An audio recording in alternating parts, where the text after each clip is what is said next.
자, 그 다음에 235페이지에 대리행위에 대한 얘기가 나오는데, 저기는 대리행위의 방식을 얘기하고 있는 거예요. 그래서 원래 대리행위의 방식은 뭐냐면 현명주의라고 얘기해요. 대리행위의 방식은 뭐다? 현명주의다. 현자가 뭐냐? 나타날 현, 이름명. 이름이 나타나야 한다는 거예요. 그래서 원칙적으로 대리행위 할 때는 갑, 대리인, 을. 이게 원칙이에요. 그래야만 상대방 병이 을이 아니라 누가? 갑이 본인이구나 라는 걸 알 수 있죠. 권리금의 상사가 갑이라는 걸 알 수 있는 거죠. 그래서 이게 원칙인데 문제는 뭐냐면 그런 거죠. 을이 내가 갑이요 하는 거죠. 사실은 뭐예요? 을이죠. 근데 자기가 그냥 갑이라고 하는 거예요. 그리고서 계약한다. 그러면 이 계약은 갑에게 효력이 있을까 없을까 하는 문제가 발생하는 거죠. 효력이 있다 없다? 있다. 상관없다. 어차피 현명하는 이유가 권리금의 상사가 누구다? 갑이라는 걸 알려주기 위한 거니까 을이 대리권이 있다면, 내가 유권 대리인이죠. 대리권이 있다면 갑의 이름으로 해도 별로 상관은 없다는 거죠. 근데 문제는 이거예요. 을. 현명했어 안 했어? 안 했죠. 현명 안 하고 대리 이름만 내놨죠. 하면서 현명하지 아니한 경우. 이게 문제되는데 115조 235페이지에 115조 보면 본인을 위한 것임을 표시하지 아니한 행위 나오죠. 현명하지 않았다는 얘기예요. 대리인이 본인을 위한 것임을 표시하지 아니한 때는 그 의사표현 누굴 위한 거? 자기가 누구야? 대리인. 대리인을 위한 것으로 본다. 그러나 상대방이 대리인으로서 한 것임을 알았거나 알 수 있을 때는 전조 1항의 규정을 준용한다고 되어 있죠. 즉 현명한 거 똑같이 본다는 얘기인데 판례문 이런 얘기가 있었다는 거죠. 을이 병한테 계약하러 갔어요. 계약하러 가서 갑의 위임장을 제시했어요. 갑의 위임장을 제시하고 얘하고 계약하러 간 거죠. 그럼 이것도 현명했다고 볼 수 있어요, 없어요? 있죠. 현명하다고 볼 수 있는데. 근데 이제 문제는 나중에 계약할 때 을이라고 쓴 거예요, 그냥. 그쵸? 그럼 이거 만약에 이거 사실 현명한 건데, 현명 안 했다고 안 한 걸로 보자고 생각하자고요. 안 한 걸로 본다고 생각하면 누가 책임져야 돼? 을이 책임져야죠. 현명 안 했으니까. 근데 아까 제시했어, 했어. 했으니까 상대방이 알거나 알 수 있었으니까 어차피 누가 책임진다? 갑이 책임진다 이거예요. 한마디로 말해서 보시면 되죠. 그래서 그거 하나만 좀 주의하면 돼요. 거기 뒷장 보세요. 236페이지 맨 위에 동그라미 2번. 판례에 가면 매매 위임장을 제시하고 매매 계약을 체결한 자는 특단의 사정 없는 소유자를 대리하여 매매 행위를 하는 것이라고 보아야 하고 그 매매 계약서에 대리관계 표시 없이 그 자신의 이름을 기재했다고 해서 그것만으로 그 자신이 매도로서 타인물을 매매한 것이라고 볼 수가 없다. 현명 안 한 걸로 볼 수 없다. 현명한 걸로 볼 수 있다. 이게 얘기잖아요. 말면서. 그래서 요 판례 하나만 주의하면 돼요. 원래 저 경우는 현명한 걸로 보는데 설마 현명하지 않은 걸로 본다 하더라도 어차피 상대방이 알거나 알 수 있었으니까 본인에게 효력이 계속한다 이거죠. 그 다음에 맨날 뭐 잘 모르는 거 116조. 별것도 아닌데 이거 모르는 사람들이 있더라고 맨날. 116조 제목이 뭐예요? 대리행위 하자 1항 의사 표시의 효력이 의사의 흠결, 사기, 강박 또는 어떤 사정을 알았거나 선악, 과실로 알지 못한 것, 무과실, 과실 영향을 받을 경우에 그 사실의 의무는 누구? 대리인을 표준으로 뭐한다? 결정한다. 2항 특정한 법령을 위임한 경우에 대리인이 본인의 지시에 쫓아 그 행위를 한 때는 본인은 자기가 안 사정 또는 과실로 인하여 알지 못한 사정에 의해서 대리인의 부지를 주장하지 못한다. 자, 이 얘기는 원래 당연한 얘기가 써 있는 거예요. 자, 대리행위에서 의사를 표시하고 의사를 결정하는 건 누구예요? 본인이야, 대리인이야? 대리인이잖아. 의사 표시하고 의사 결정하는 게 대리인이잖아. 그럼 의사 표시하자. 사고, 사기, 강박, 진야의 표시, 통정의 표시, 선의, 악의 이런 것들 아냐 모르냐? 누구를 기준으로 봐야 돼? 본인을 기준으로 봐야 돼? 대리를 기준으로 봐야 돼? 그렇지 당연한 얘기잖아요. 그건. 의사를 표시하는 게 누구예요? 대리인이야. 그럼 의사 표시에 하자가 있는지 없는지 선인지 악인지 다 누구 기준으로 봐야 돼? 대리인 기준으로 봐야지. 그건 당연한 얘기 아니겠어요. 의사 표시하는 게 대리인이니까. 그럼 보자.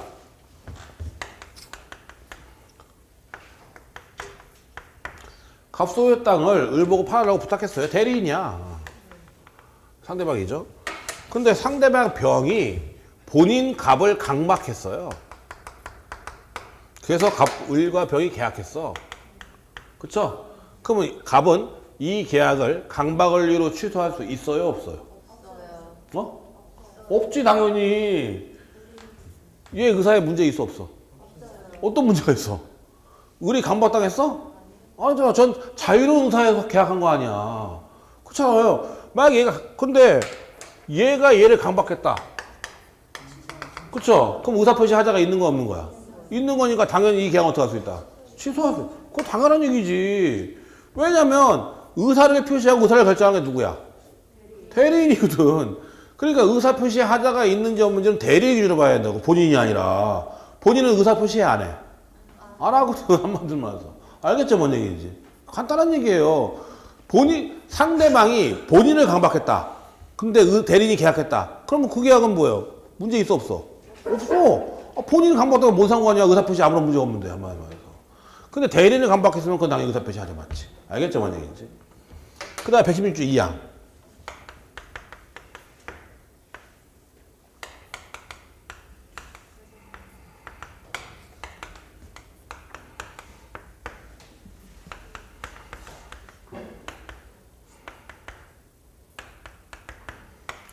갑과 을이 통장에 표시했어요. 뭐예요?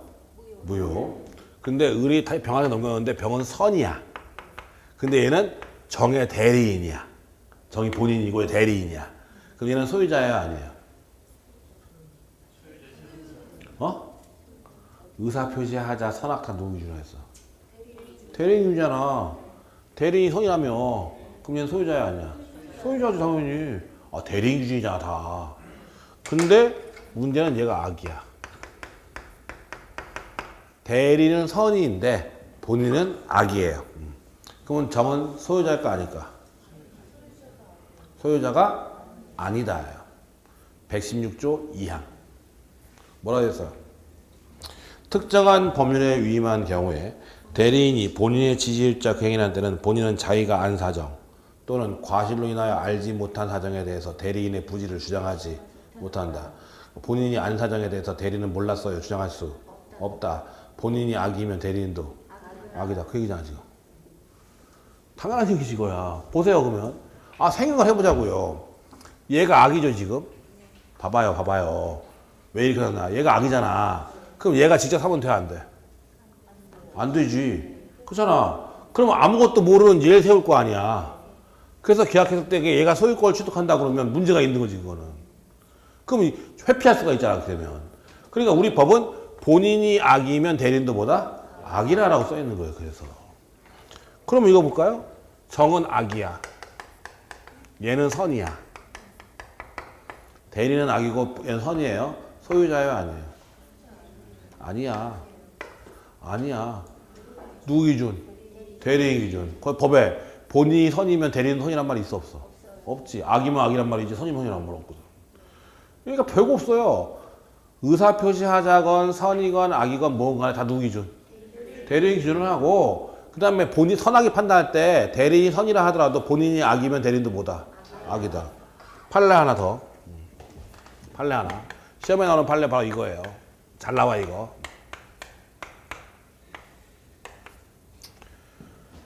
부동산 이중매매한 거예요. 이중매매 했는데 대리인 병이 매도인의 배임행에 적극 가담했어요. 근데 본인은 그런 거 몰랐다. 대리인이 매도인의 배임에 적극 가담했고 본인은 그러한 사정을 몰랐어요. 선이에요. 103조 위반이다 아니다. 103조 위반이 아니야.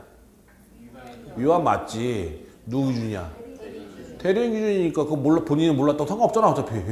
상관없잖아. 그러니까 대리인이 매도인의 배임에 적극 가담했다면 설사 본인이 그러한 사람을 몰랐다 하더라도 반사회성이 부정되는 것은 아니다. 즉 반사회적 법률이 맞다라는 거야. 판례가 한마디로. 당연한 얘기지 그거야. 이게 별거 없어요. 다 누구 기준? 대리인 기준. 당연한 얘기잖아요. 법률 행위하는 사람이 누구야? 대리인이죠. 의사표시하는 게 대리인이야. 행위하는 게 대리인이야. 그러니까 대리인 기준으로 봐야지 다 보시면 되는 거죠. 자, 거기 보면 그 얘기가 나오는 거죠. 그래서 옆에 판례를 보세요. 그럼 하나 더 봐야 된다.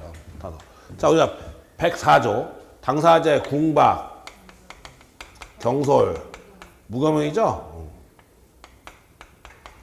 무경험을 이용해서 현저히 불공정한 무효인데 이때 대리인하고 계약해가지고 불공정한 행위 했을 때 이게 어떻게 되냐면 우리 판례하면 경설 자 실제로 거래하는 건 누구예요?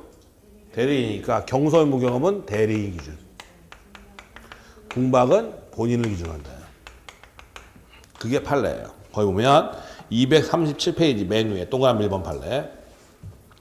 매도인의 대리인이 매매한 경우여서 그 매매가 민법 104조의 불공정한 법률행위인가를 판단하면은 매도인의 경솔 무경험은 누구 기준? 대리인 기준하여 판단해야 하고 궁박 상태에 있은 여부는 매도인 본인의 입장에서 판단되어야 한다. 나와 있죠? 이거 시험에 잘 나와요. 궁박은 누구 기준? 본인 기준. 경솔 무경험은 대리인 기준. 잘 나오는 얘기예요. 그 다음에 2번 보세요. 이것도 시험에 나오는 판례인데 똑같은 얘기예요. 사기, 강박이 있었는 여부는 누구? 대리인을 표준으로 결정한다. 따라서 대리인이 사기나 강박을 당하지 않는 한 본인이 사기나 강박을 당했더라도 본인은 대리인을 취소할 수 없다. 그대로 내요 시험에 이거. 그대로 나와. 당연한 얘기가 써 있는 거죠 사실은. 그 다음에 3번 이것도 마찬가지. 대리인이 본인을 위하여 매매 계약을 체결하면서 매매 대상 토지에 관한 저간의 사정을 잘 알고 그 배임행위 어떻게 했어요? 가담했죠. 그럼 이중 매매 가담한 거네. 가담했다면 대리행위의 하자 유무는 대리인을 표준으로 판단해야 하므로 설사 본인이 미리 그러한 사정을 몰랐거나 반사회성을 야기한 것이 아니라 할지라도 그로 인하여 매매 계약이 가지는 사회 질서에 반한다는 장애 사유가 부정되는 것은 아니다. 말이 뒤에 뭐 이중부정서 하는데 103조 위반이다 이 얘기죠 결국은. 그래서 대리인이 매도인의 배임에 적극 가담했다면 본인이 그 사정을 몰랐다 하더라도 그건 103조 위반이다. 그 얘기죠. 뭐 그러면 되죠. 지금 이걸 이해를 못하면 대리를 이해 못하는 거예요. 대리 개념을 이해 못하는 거예요. 대리가 뭐예요? 본인이 해야 되는 뭐를? 법률행위, 의사표시를 대리인이 해주는 거잖아. 그러니까 의사표시 누가 하는 거냐면 대리인이 하고 결정고 대리인이 아닌 거니까 의사표시 하자건 선이건 아니건 다 누구 기준? 대리인 기준이다. 한마디로 해서. 근데 그러다 보니까 본인이 그걸 악용할 여지가 있으니까 본인이 악이면 대리인도 뭐 한다? 악의가 된다. 이렇게 써 있는 거예요. 한마디로 해서. 보시면 되고. 그 다음에 3번 대리권 남용 나오는데 이 대리권 남용을 하면 유권들이 무권들을 정확하게 아는 건데 보자 어떻게 들어가나. 갑소의 땅의 시가 1억 정도 해요. 이렇게 하는데 갑이 을한테 그런 거예요. 뭐 내 땅 좀 팔아줘 라고만 했어요. 뭐 1억 이상에 팔아줘 이런 얘기 없이 내 땅 좀 팔아주세요 라고 부탁을 했어요. 그럼 얘는 얼마든지 자유롭게 팔 수 있어요 없어요? 있죠. 근데 병한테 8천만 원에 계약을 했어요. 8천만 원에 계약을 하고 매매 계약했죠. 병이 그러니까 갑 보고 8천 주면서 땅 달래요. 갑은 땅 줘야 돼 말아야 돼? 유권 대리요 무권 대리요 내가 묻는 거죠 지금. 그럼 유권 대리야 무권 대리야? 유권 대리지. 아 팔아달라고 했으니까 뭐 1억에 팔던 7천에 팔던 5천에 팔던 내 맘이잖아. 따라서 을과 병 간의 계약은 갑에게 효력이 있다. 유권 대리니까. 자 그런데 이제 문제는 뭐냐면 대리인은 누구를 위해 행동해요? 본인을 위해 행동해야 되는데 상대방 혹은 자기 자신을 위해 행동한 거잖아요. 이걸 뭐냐면 대리권 남용이라고 얘기해요. 더 흔한 건 법인에서의 대표권 남용이 더 흔해요. 즉 보면 A라는 회사가 있죠. 갑이 이사잖아요. 대표권이 있어요 없어요? 있잖아. 그 회사에서 물건 같은 거 사와야 되는데 그 한 1억 정도만 사올 수 있어. 근데 대표이사 갑의 친구 을이 친구야. 얘가 하필 그 자재를 팔아. 요즘에 어렵대 생활이. 그러니까 1억 5천에 사주는 거지 뭐. 어렵대잖아 1억 5천에. 회장님 저기 자회사가 어렵대잖아 1억 5천에 사주는 거지. 그러면 갑이사와 을 간의 계약은 A 회사에게 법 효력이 있어요 없어요? 걔 뭐야? 이사잖아. 대표권이 있어 없어? 그럼 유권 대리야 무권 대리야? 그럼 효력이 있어 없어? 아 당연한 얘기지. 있지 당연히. 그럼 얘는 원래 누구를 위해 행동해야 돼? 회사 상대방 친구를 위해 행동한 거 아니야. 그쵸? 문제가 있는 거야 없는 거야? 문제가 있는 거지. 일단 유권 대리니까 효력은 있어요 없어 일단? 있는데 대리권 남용 대표권 그러니까 대리권 남용 대표권 남용이란 본인을 위해 행동하는 게 아니라 상대방 혹은 자기 자신을 위해 행동하는 거죠. 그러니까 일단 효력은 있는데 저거 좀 문제가 있으니까 저걸 무효로 만들 필요가 있다라는 거죠. 근데 그냥 무턱대고 나쁜 놈이니까 무효다 이럴 순 없잖아. 뭔가 근거가 있어야지 법에서는. 따라서 이때 나오는 게 뭐냐면 민법 107조 1항 단서 유추정서래요.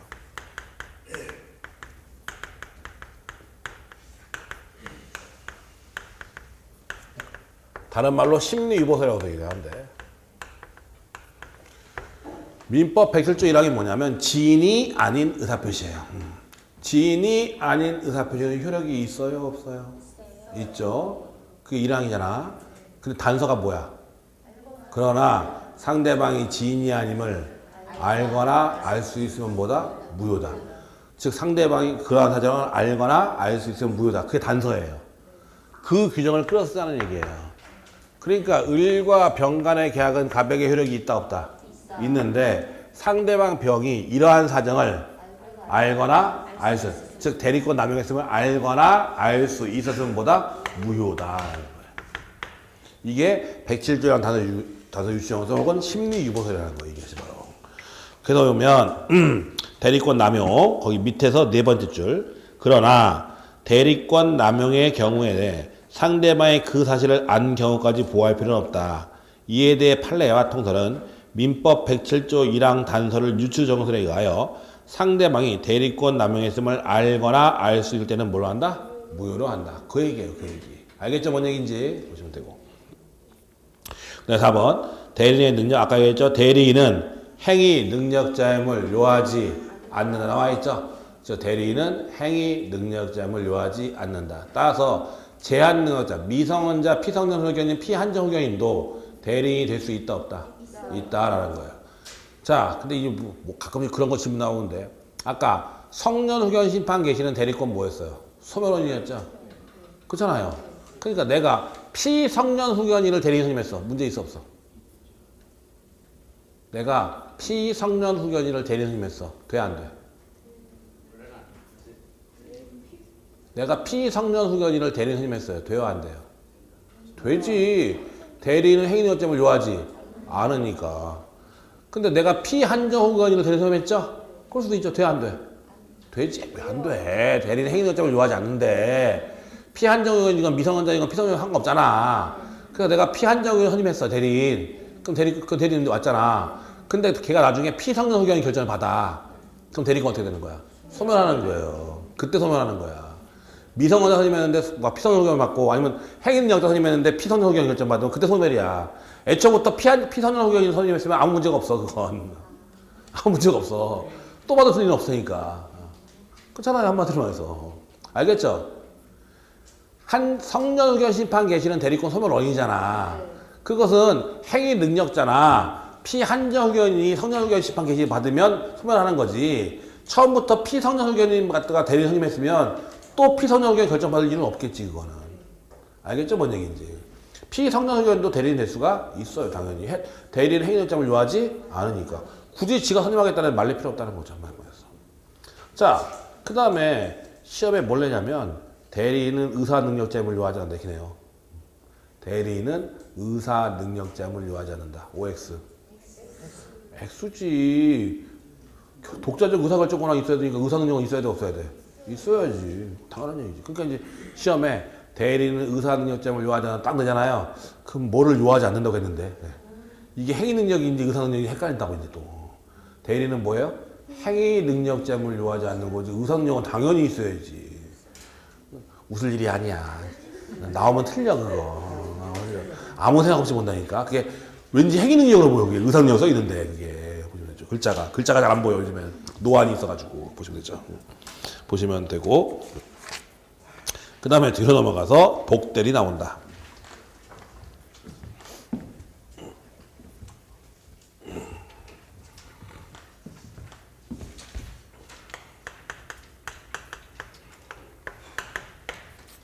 자, 지금부터는 복대리를 배우는데 복대리는요 시험에 나오는 게 뻔해요. 절대로 여기서 벗어나질 않아. 얘는 벗어날 일이 없어. 자, 일단 복대리가 뭐냐 하면 이거죠. 갑이 땅 좀 팔아줘. 을한테 부탁했다. 그럼 을은 뭐냐면 대리인이죠. 그럼 누가 계약해야 돼 이제? 을이 계약을 해야 되는데 을이 엉뚱하게 병을 또 선임하는 거죠. 그래서 얘를 대리인, 얘를 뭐냐면 복대리인이라고 해요. 즉 대리인이 선임한 대리인은 뭐라 그래요? 복대리인이라고 하는 거예요. 그럼 여기서 첫 번째 문항 복대리인은 대리인의 대리인이에요? 본인의 대리인이에요? 어? 복대리인은 대리인의 대리인이냐 본인의 대리인이냐? 그러면 틀리는 거예요. 본인의 대리인이지. 왜냐하면 얘하고 계약을 맺으면 이 계약은 누구한테 효력이 발생해? 을한테 발생해? 갑한테 발생해? 갑한테 발생하지 당연히. 얘가 1억에 팔기 계약하면 얘가 주고 얘가 주는 거지. 왜 얘가 왜 줘? 그쵸? 복대리인은 누구의 대리인이다? 본인의 대리인이다. 시험에 꼭 대리인의 대리인이라고 나와요. 복대리인은 누구의 대리인? 본인의 대리인. 두 번째 나오는 문장. 대리인이 복대리인 선임행위. 대리인이 복대리인 선임하죠? 대리인의 복대리인 선임행위도 대리행위다. 라고 나와요. 복대리인이 대리인을 선임하는 행위도 대리행위다. OX. X. 자, 갑은 을 보고 뭐라고 했어요? 땅 파달라고 했지 대리인 선임해달라고 한 적 없거든, 지금. 그렇잖아요. 근데 을이 복대리인 선임한 거 아니야. 그러니까 그건 대리행위가 아니지. 대리권 줄 일이 없는데, 그걸. 그래서 복대리인은 대리인이 자신의 권한에 기해서, 고유한 권한에 기해서 선임하는 누구의 대리인? 본인의 대리인이에요. 꼭 대리인의 대리인이 나와. 본인의 대리인이다. 생각해보면 간단하지. 이렇게 계약 맺는다고 해서 얘한테 기속되는 게 아니잖아. 얘한테 기속되지, 한마디 말해서. 알겠죠? 그 다음엔 일반론이에요. 뭐냐면, 얘 대리인이죠? 얘 복대리인이죠? 누가 뽑았어? 대리인이 뽑았어. 그럼 복대리권은 대리권보다 넓으면 되겠어, 안 되겠어? 안 되지. 그쵸? 대리권이 소멸하면 복대리권 소멸. 당연한 얘기지. 이걸 기본으로 나오니까. 그러니까 뭐라고 하냐면 대리인이 복대리인 선임하면 그 범위 내에서 대리권은 소멸한다. 이렇게 돼버려요 또. 맞아 틀려? 틀려. 그럴듯하잖아 왠지. 근데 아니지. 대리권이 소멸하면 복대리권도 어떻게 돼? 소멸하는 것은 말이 안 되는 거지. 그러니까 얘가 복대리인 선임했으면 얘 계약할 수 있어 없어? 얘 계약할 수 있어 없어? 있잖아. 얘도 계약할 수 있어 없어? 있어. 상관없어.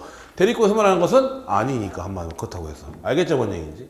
그래서 일단 제일 먼저 기억할 게 이 문장이에요. 복대리인은 대리인이 자신의 권한에 기해서 선임하는 누구의 대리인? 본인의 대리인이다. 그걸 기억해야 돼요.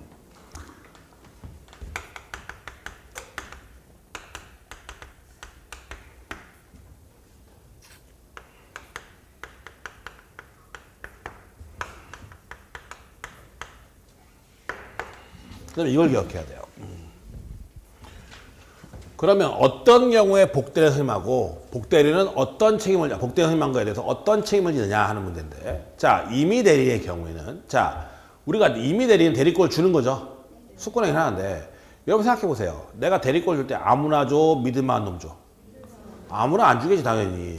즉 갑이 을한테 대리권을 줬다는 것은 갑이 을하고 어느 정도 신뢰관계가 있다는 얘기잖아요. 그러니까 대리권을 준 거란 말이죠. 그래서 을이 대리 행위를 해야 되는데 을이 엉뚱하게 누구 선임했어? 병 선임한 복대리 선임한 거죠. 그럼 을과 병 사이에 뭐 신뢰가 있는지 모르겠지만 갑과 병과 하는 관계는 아무것도 아니죠. 말해서. 그러니까 복대리는 아무 때나 마음대로 뽑을 수 있는 게 아니에요. 임의대리인이. 임의대리는 반드시 본인의 승낙이 있거나 부득이한 사정이 있는 경우에 하나여만 복대리 선임할 수 있어요. 즉 임의대리는 자유롭게 복대리 선임할 수 없고 본인의 뭐가 있거나 승낙이 있거나 부득이한 사정이 있는 경우에 하나에서 복대리 선임할 수 있다고 해서 법에. 그래서 예컨대 을이 저 바쁜데요. 복대리 선임해도 돼요? 했더니만 갑이 오케이 했다는 거죠. 그런 경우라든지 아니면 을이 교통사고 나서 병원에 누웠어요. 한마디로 해서. 그럴 수 있잖아. 그럼 대리행위 할 수 있어 없어? 없잖아. 부득이한 사정이 있는 거죠. 그런 경우에 하나여 복대리 선임할 수 있다는 거죠. 그러면 복대리는 누가 뽑았어요? 대리인이 뽑았지. 본인이 뽑은 거 아니잖아. 그럼 복대리 자신이 지가 해야 될 걸 미루는 거잖아 지금 걔한테. 그러면 잘못되면 누가 책임져야 돼? 대리인이 책임을 져야지. 복대리는 대리인이 뽑아가지고 네가 할 걸 복대리한테 미뤄가지고 했으니까 복대리 잘못하면 네가 책임져야 될 거 아니냐. 어떤 책임이 드느냐? 선임 감독상의 책임. 즉 제대된 놈을 뽑아야 되고 잘하고 있는지 잘못하고 있는지 잘 살펴봐라 이거예요. 한마디로 선임 감독상의 책임을 진다. 근데 본인의 지명에 의하여 본인이 찍었어. 즉 을이 그랬죠. 저 복대리 선임하고 싶은데요 했더니만 그래 선임하는데 병이 좋지 않겠냐? 갑이 어떻게 추천했죠? 선임이 지명했지. 그럼 책임이 가중되겠어? 감경되겠어? 당연히 감경돼야지. 본인이 지명했으니까. 본인의 지명에 의한 경우에는 걔가 부적임. 그거 잘 몰라. 그 일 잘 모르는데 그렇게 하는 거야. 불성실. 맨날 농땡이 펴. 그럼 어떻게 해야 돼? 적자 그 일 잘 모르는 부적임하여 불성실해요. 그럼 빨리 어떻게 해야 돼? 누가 뽑았어? 아니, 본인이 왜 뽑아? 내가 뽑았지. 걔가 추천만 했을 뿐. 그쵸? 그럼 내가 뽑았으니까 내가 잘라야지, 빨리. 해임을 태만히 하거나. 빨리 잘라야 될 거 아니야. 아니면 누가 지명했어? 본인이 지명해서 본인한테 일러야지. 제 문제 있다고. 통지를 게을리한 경우에만 책임진다라고 법에 돼 있어요. 그래서 본인의 지명에 따른 경우에는 걔가 부적인 불성실함을 알면서도 해임을 태만히 하거나 통지를 게을리한 경우에 한해서 책임을 진다라고 법에 써 있어요. 법에. 그 다음에 법정 대리의 경우. 자, 그럼 보세요. 갑에 땅이 있어요. 얘 4살이야. 4살짜리 땅이 있어. 미성년자죠? 그럼 누가 있겠어? 법정 대리인 의리겠지. 아빠. 그쵸? 근데 이 땅에 대해서 소송이 걸었어. 그럼 얘가 소송 못하잖아. 그럼 뭐가 돼? 변호사님 하겠죠? 변호사. 얘가 뭐야? 복대리인이지. 본인, 대리인, 복대리인 이렇게 되는 거지. 그렇잖아요. 그러면 법정 대리인이 변호사, 복대리인 선임할 때게 아들아 누구 뽑을까 물어보고 해? 지 맘대로잖아. 자유롭게. 아니 쟤 아무것도 모르는데 뭘. 제한력자는 아무것도 모르는 놈이잖아. 그러니까 법정들이 알아서 해줘야지. 그러니까 자유롭게 선임할 수 있어요. 그러면 자유롭게 선임할 수 있으니까 그만큼 권한이 많으니까 책임도 커야지. 권한이 많으면 당연히 책임도 커야지. 변호사 잘못 뽑아가지고 문제 생기면 모든 책임 다 진다요. 다 져야 돼요. 근데 부득이한 사정이 있는 경우. 저 경우가 부득이하겠지. 소송이니까. 부득이한 사정이 있는 경우에는 선임 감독상의 책임만 진다라고 우리 법에 규정이 되어 있어요. 그래서 법정 대리는 자유롭게 복대를 선임할 수가 있는데 당연히 대신 모든 책임을 다 져야 돼요. 근데 나왔지만 부득이한 사정으로 복대를 선임했을 경우에는 선임 감독상의 책임만 진다라고 우리 법에 되어 있는 거죠. 그래서 여기서 벗어나질 않아요. 절대로. 그 다음에 이제 조금 어려울 때 나오는 게 얘예요.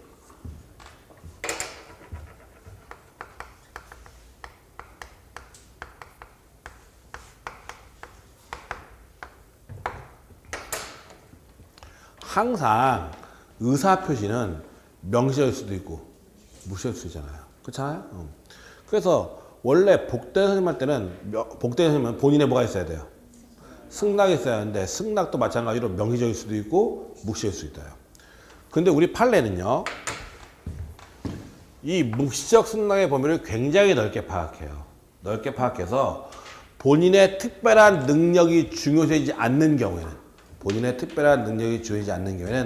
널리 묵시적 승낙인 걸로 봐준다요. 복대리 금지를 명시하지 않는 한 널리 묵시적 승낙인 걸로 본다라는 게 우리 판례의 태도예요. 자, 쉽게 말해서 물건 파는 거에 대해 대리권 줬어요. 그냥 뭐 589 뭐 이런 거 파는 거에 대리권 줬어요. 그럼 본인의 특별한 능력이 중요하지 않아? 중요하지 않죠? 그쵸? 그런 경우에는 널리 묵시적 승낙인 걸 봐서 본인의 명시적 복대리 금지가 없는 이상 걔는 복대리를 선임할 수가 있다. 근데 개인의 특별한 능력이 중요하는 경우 예컨대 분양을 해요. 아파트 상가 분양해. 상가 분양은 분양자의 특별한 능력이 중요해 안 중요해? 상가 분양 안 해봐서 몰라. 그쵸? 특별한 능력이 중요해요. 걔가 어떻게 사기를 잘 치느냐? 사기 아니지. 사기라면 안 되지. 말발을 잘 세우느냐? 이거에 따라 상가 분양의 성패가 좌우되거든. 한마디로 말해서. 따라서 본인의 특별한 능력이 중요하기 때문에 그때는 반드시 명시적 뭐가 있어야 된다? 승낙이 있어야 된다. 그런 얘기가 나오는데 일단 좀 보자면서 얘기하죠. 238페이지 보세요.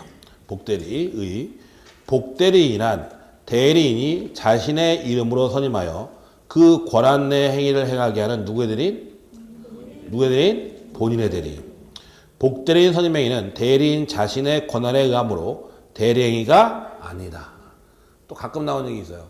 복대리는 언제나 임의대리인이다. OX. 복대리인은 언제나 늘 항상 예외 없이 임의대리인이다. OX. 어? O. 언제나 늘 항상이면 웬만하면 틀리죠? 근데 이건 맞는 문장이야. 왜냐하면 복대리는 임의대리인도 어떻게 해야 돼? 임의대리인 복대리는 어떻게 해? 선임해야지. 법정대리인도 어떻게 해야 돼? 선임해. 임의대리인도 뽑아야 되고 법정대리인도 뽑아야 되거든 어차피. 법의 규정에서 복대리인 되는 게 아니잖아. 어? 아빠도 법정대리인도 복대리인 선임하려면 어떻게 해야 돼? 지가 선임해야 될 거 아니야. 숙고내기 해야 될 거 아니야. 그러니까 복대리는 언제나 뭐냐면 임의대리인이에요. 그래서 한마디로 말해서 원래 언제나 늘 항상 나오면 틀리는 문장인데 이건 맞는 문장이라고 보시면 되죠. 그래서 마지막 줄 나오잖아. 복대리인은 대리인의 선임에 의함으로 언제나 뭐라고? 임의대리인이라고 써 있잖아요. 보시면 되죠. 대리인의 보인과 책임, 임의대리인의 보인과 책임 보면 동그라미 1번 임의대리인은 원칙적으로 복인권이 없다.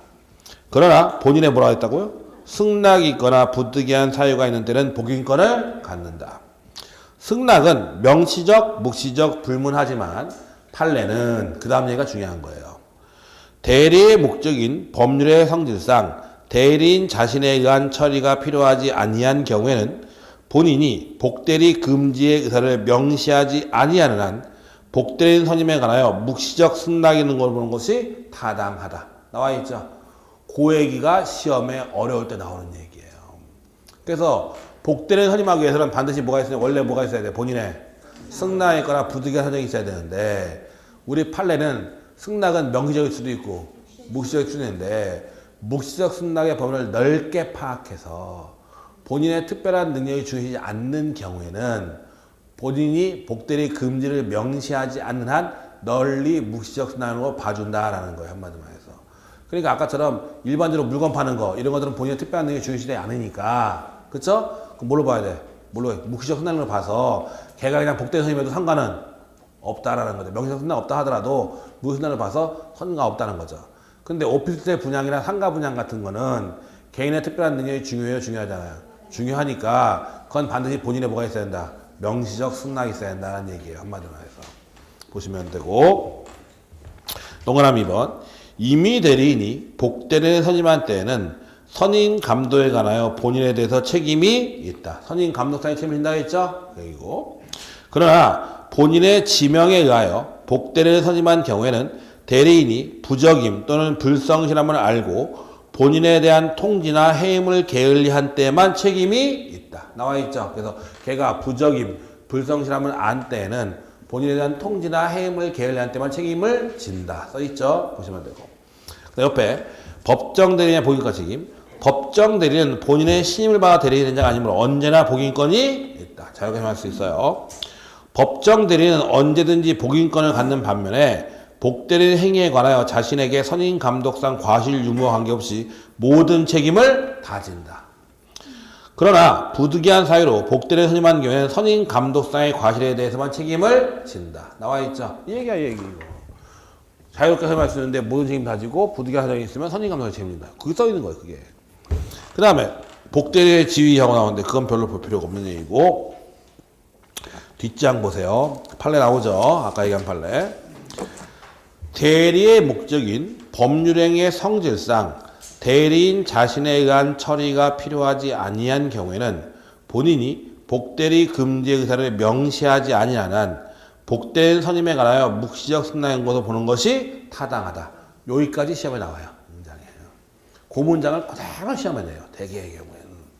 자, 그래서 그 다음에 보면 오피스텔 분양 업무는 그 성질상 분양을 위임받은 대리인이 광고를 내거나 그 직원 또는 주변의 부동산 중개인을 동원하여 분양 사실을 널리 알리고 분양 사무실을 찾아온 사람들에게 오피스텔의 분양 가격, 교통 등 입지 조건, 오피스텔의 용도, 관리 방법 등 분양에 필요한 제반 사정을 설명하고 청약을 유인함으로써 분양 계획을 성사시키는 것으로서 대리인의 능력에 따라 본인의 분양 사업의 성공 여부가 결정되는 것이므로 사무 처리 주체가 별로 중요하지 아니한 경우에 해당한다고 보기 어렵다. 그러니까 이건 개인의 특별한 능력이 중요되니까 반드시 뭐가 있어야 한다?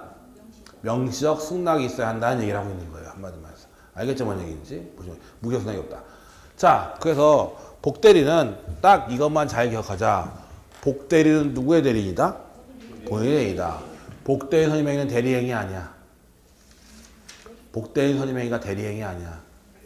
아니라고 했잖아요. 그래서 복대리인은 대리인이 자신의 권한에 기해서 선임하는 누구의 대리인? 본인의 대리인. 그거 잘 기억해야 돼요. 시험 잘 나오니까. 그 다음에 대리권을 기반으로 나오기 때문에 대리권만 넓으면 안 되고, 대리권에 선임하면 복대리권도 당연히 소멸할 테고. 그럼 어떤 경우에 선임하냐? 임의대리의 경우는 무조건 선임할 수 있는 게 아니라 본인의 승낙이 있거나 부득이한 사정이 있는 경우에 하나 선임할 수 있다. 근데 걔가 뽑았으니까 선임 감독상의 책임을 져라. 근데 본인의 지명에 따른 경우에는 걔가 부적임, 불성실함을 알면서도 해임을 태만히하거나 통지를 게을리한 경우에 하나여 책임을 진다. 됐죠? 그 다음에 법정 대리는 뭐 마음대로니까 자유롭게 선임할 수가 있다. 대신 모든 책임 다 진다. 근데 부득이한 사정이 있는 경우에는 선임 감독상의 책임을 진다. 시험에는 주로 나오는 문장이 이거다. 법정 대리인이 부득이한 사정으로 복대를 선임한 경우에는 책임지지 않는다. 이렇게 돼요. 또 그럴듯하잖아. 왠지 부득이한 사정이 있으면 책임 안 질 것 같잖아. 그런 식으로 나는 거예요. 그 다음에 승낙은 명시적일 수도 있고 묵시적일 수 있는데 우리 판례는 묵시적 승낙의 범위를 넓게 파악해서 본인의 대리인의 특별한 능력이 주어지지 않는 경우에는 본인이 복대리 금지를 명시하지 않는 한 묵시적인 행위로도 봐준다라는 얘기예요. 알겠죠? 뭔 얘기인지? 그게 복대리예요. 보시면 되고. 그 다음에 무건대리 나오는데 무건대리부터는 좀 복잡해지니까 이건 다음 주에 하도록 하죠. 오늘 일단 여기까지 보는데 오늘 배운 것 중에서 다시 한번 정리해보면 법조문 잘 기억하자. 착오는 뭐? 착오는 뭐라고요? 아까? 언제? 중요 부분. 항상 기억해야 돼요. 착오는 중요 부분에 착오가 어떻게 할 수 있다? 취소할 수 있다. 근데 중대한 과실이 있으면 취소하지 못한다. 그래서 중요 부분은 표의자가 입증해야 되고 중대한 과실은 상대방이 입증한 것이다. 중요 부분이 되려면 아까도 했지만 걔가 만약에 알았더라면 그러한 답변이 알았고 제3자도 마찬가지고 또 경제적 불이익을 입어야 된다. 경제적 불이익이 없다면 중요 부분이 아니다라는 걸 주의해야 돼요. 차고. 그 다음에 사기나 강박의 답변이 어떻게 할 수 있다? 취소할 수 있고 사기가 되려면 반드시 사기의 고의가 있어야 된다라는 걸 주의해야 되고 그 다음에 강박이란 해악을 고지하여 상대방한테 공포심을 일으키는 게 강박이다. 해악을 고지하지 않는다면 그건 강박이 아니다. 그래서 김영날이 해라 강력하게 요구했다고 해서 그건 강박이 되는 것은 아니다. 제3자의 사기 강박인 경우에는 어떻게 돼요? A가 갑을 강박해서 을하고 계약했을 때 제3자 해 강박이죠? 무조건 취소할 수 있는 것이 아니라 상대방이 그러한 사정을 알거나 알 수 있을 때 하나에 어떻게 할 수 있다? 취소할 수 있다는 걸 주의해야 되고 그 다음에 앞에서도 본 거 똑같은 거지만 법률 행위를 취소해야만 불법 행위로 한 손해배상 청구할 수 있는 것은 아니다. 취소 안 하고 손해배상 청구할 수도 있고 취소하고 손해배상 청구할 수 있다. 그럼 취소하면 부당이득 반환 청구권과 불법 행위 손해배상 청구 두 개의 권리가 발생하는데 이때는 뭐다? 선택적으로 행사할 수 있지 중첩적 행사하는 것은 아니다라는 거예요. 그 다음에 상대방인 의사표시는 뭐의 원칙? 뭐가 원칙? 상대방 있는 의사표시는 뭐가 원칙? 도달주의가 원칙이다. 상대방한테 도달할 때 효력이 발생하고 무죄 사격이는 발신주의다. 그건 발자가 써 있다. 주의하면 되는 거고. 표의자가 의사표시를 받은 후 사망하거나 제한 능력자가 되어도 의사표시 효력에 영향을 미치지 않는다. 상대방이 의사표시를 받을 때 언제? 받을 때 제한 능력자인 경우에는 의사표시로 대항하지 못한다. 그러나 법정대리인이 그 사실을 안 후에는 그러하지 아니하다. 기억하면 되고 그 다음에 대리란 본인이 해야 되는 뭐를? 법률행위. 그 중에서 무슨 법률행위? 재산상의 법률행위. 재산상의 법률행위를 대리인이 해주고 그 효과는 누구에게? 본인에게 지속한다. 따라서 사실행위에 대한 대리는 존재하지 않고 대리인은 독자적 의사결정 권한이 있어야 된다. 독자적 의사결정권이 없다면 그건 사자에 불과하다. 기억하면 되고 대리권의 발생, 범위, 소멸 배웠고 그 안에 해당하면 유권대리고 거기를 벗어나면 단보다 무권대리다. 수권행위의 법적 성질은 상대방 있는 단독행위다. 그래서 수권행위와 위임계약은 전혀 별개다. 대리는 행위 능력자임을 요하지 않는다고 했으니까 제한 능력자도 대리인이 될 수가 있다. 그럼 제한 능력자의 대리행위를 제한 능력을 이유로 취소할 수는 없다. 없지. 근데 내부적인 위임계약을 했다면 그 위임 계약은 제한력을 이유로 취소할 수가 있다라는 걸 기억해야죠. 대리인이 여러 명의 뭐 원칙? 각자 대리가 원칙이다. 근데 법률 또는 수권에게 달리 정하면 그러하지 아니하다. 이때 공동대리 할 수 있는데 이때 공동은 의사결정의 공동을 의미하는 것이고 행위의 공동을 의미하는 것은 아니다. 자기계약 쌍방대리는 금지되는데 그것은 본인의 이익을 해할 염려가 있기 때문에 것이다. 따라서 본인의 이익을 해할 염려가 없다면 자기계약 쌍방대리는 허용되는 것이고 대표적으로 본인의 승낙이 있다거나 다툼 없는 채무의 이행은 가능하다. 다툼 있는 건 안 되고 다툼 없는 건 가능하다. 그 다음에 등기 신청행위 이런 것들도 끝난 거기 때문에 가능하다라는 걸 기억해야죠. 기억하면 되고. 그 다음에 지금 본 거 복대리. 복대리는 누구의 대리인이다? 본인의 대리인. 항상 주의해야 돼요. 복대리는 누구의 대리인? 본인의 대리인. 그거 주의하면 되는 거죠. 그래서 오늘 일단 여기까지 하고 다음 시간에는 무권 대리부터 보도록 하죠. 예, 다음 시간에 뵙겠습니다.